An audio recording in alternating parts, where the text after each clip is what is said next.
वक्फ amendment bill को फिर से हम पार्लियामेंट में लेके आ रहे हैं। मुझे ये पिछले 2-3 दिनों में जो देखने को मिला, इससे बिल्कुल अच्छा नहीं लगा। पूरा झूठ बात फैला करके कई जगह में लाउड स्पीकर लगा के पूरा ब्रॉडकास्ट कर रहे हैं कि मुसलमानों का ज़मीन छीनने जा रहा है, मस्जिद छीनने जा रहा है, कब्रिस्तान छीनने जा रहा है। वक्फ संशोधन विधेयक को लेकर सत्ता पक्ष और विपक्ष में मची खींचतान के बीच केंद्रीय मंत्री किरेन रिजिजू की ओर से बड़ा संकेत मिला है। अल्पसंख्यक मामलों के केंद्रीय मंत्री किरेन रिजिजू ने बताया कि केंद्र सरकार वक्फ संशोधन विधेयक को संसद में पेश करने की तैयारी कर रही है। उन्होंने कहा कि सदन में विपक्ष को भी बहस और चर्चा में शामिल होना चाहिए। उन्होंने कहा कि बिल को लोकसभा में लेकर कब आ रहे हैं, उसके बारे में मंगलवार को बताया जाएगा। इस रिपोर्ट में हम आपको बताएंगे कि इससे जुड़े प्रावधान क्या क्या हैं और क्यों इस पर इतना शोर मचा हुआ है। पहले आप किरेन रिजिजू का ये पूरा बयान सुने। जब वो वक्फ अमेंडमेंट बिल लाएंगे, भरपूर चर्चा होना चाहिए। इसलिए तो जेपीसी बना करके इस बिल को रेफर किया गया है। आज तक हिंदुस्तान के इतिहास में इतना व्यापक चर्चा किसी बिल के ऊपर में नहीं हुआ है। आज तक का इतिहास में जितना जॉइंट पार्लियामेंट्री कमेटी बनी है, किसी भी सब्जेक्ट पर इतना बारीकी से व्यापक चर्चा नहीं हुई। 97 लाख से भी ज़्यादा मेमोरेंडम्स, रिक्वेस्ट, सजेशंस रिसीव किया है।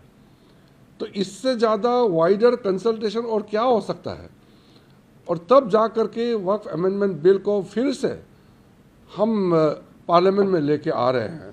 तो इसमें पूरा तरीके से रूल के मुताबिक प्रोसीड्योर को मेंटेन करते हुए संवैधानिक प्रक्रिया है, हम पूरा मेंटेन कर रहे हैं।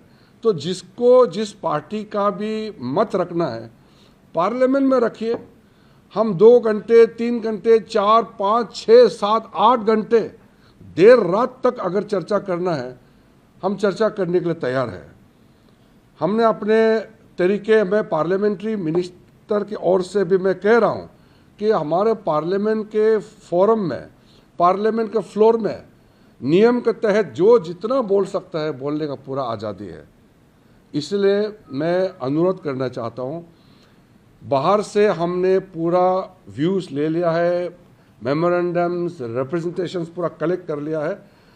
अब जब बिल पार्लियामेंट के अंदर चर्चा होगी तो पूरा इसको बारीकी से चर्चा होना चाहिए। एक एक प्रावधान, एक एक सेक्शन और उसमें जो क्लोज है, हम क्या क्या चेंजेस ला रहे हैं और क्या क्या पुराने को रख रहे हैं, इसका बारीकी से चर्चा होना चाहिए। और एक एक पॉइंट का हम जवाब देंगे, लेकिन चर्चा तो होना चाहिए। हंगामा से कुछ नहीं होता है। इसलिए मुझे ये पिछले 2-3 दिनों में जो देखने को मिला, इससे बिल्कुल अच्छा नहीं लगा।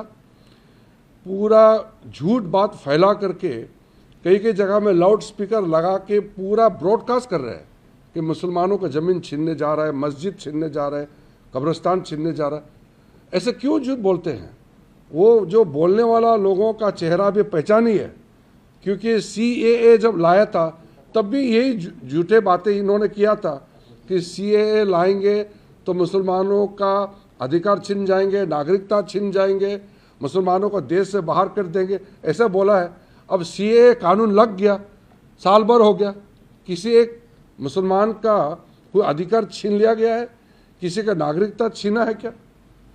इतना ब्लैक एंड वाइट झूठ बोलने का कोई मतलब नहीं है।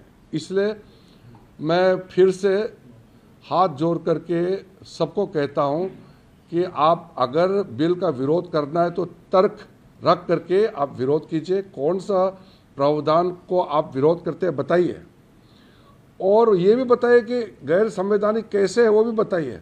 ऐसे झूठ बात फैलाने से तो होगा नहीं। चलिए हम आपको बताते हैं कि आखिर ये विधेयक है क्या और क्यों इस पर इतना हो हल्ला मचा हुआ है।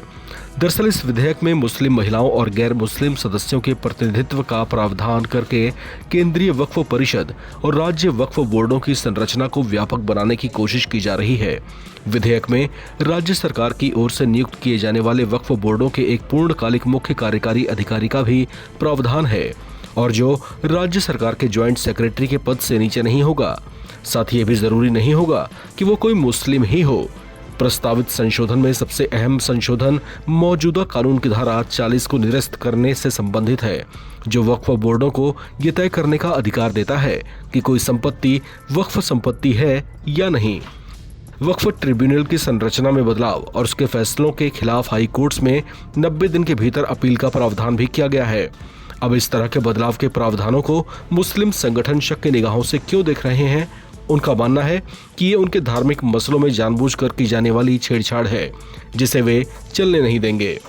उनकी इस बात का समर्थन कुछ विपक्षी दल के सांसद भी कर रहे हैं।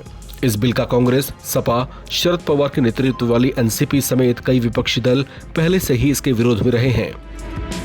इस खबर में फिलहाल इतना ही। बाकी अपडेट्स के लिए आप बने रहें एनबीटी ऑनलाइन के साथ।